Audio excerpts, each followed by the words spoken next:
ప్రధాని నరేంద్ర మోదీ అంటేనే అభివృద్ధి అని చెప్పుకొచ్చారు BJP MP CM Ramesh.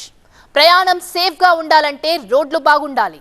Hawaii చెప్పులను వేసుకునేవారు కూడా హవాయిలో ప్రయాణించాలన్నది మోదీ ఆలోచన అన్నారాయన. ఆంధ్రప్రదేశ్లో 1134 కిలోమీటర్ల నేషనల్ హైవేల ప్రారంభోత్సవ కార్యక్రమంలో ఆయన ఈ కామెంట్స్ చేశారు.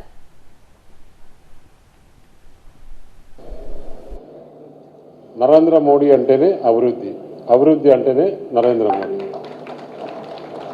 భారతదేశంలో ఈ గత 10 సంవత్సరాల్లో చూస్తే మొత్తం దేశ రూపురేఖలే మారిపోయినాయి.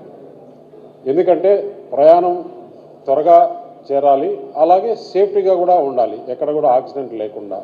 నిన్న మొత్తం భారతదేశంలో అంతకుముందు 2014 ముందు 74 ఎయిర్పోర్ట్లు ఉంటే దాదాపు ఇప్పుడు 145 ఎయిర్పోర్ట్లు అయినాయి.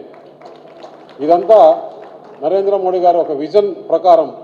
అలాగే ఆ ఎయిర్పోర్ట్లే కాకుండా ఉడాన్ అనే ఒక స్కీము, ఎందుకంటే పేద ప్రజలు హవాయి చెప్పులు వేసుకునే వాళ్ళు కూడా హవాయిలో ప్రయాణం చేయాలనే ఉద్దేశంతో నరేంద్ర మోడీ గారు ఆ పథకం తీసుకురావడం జరిగింది.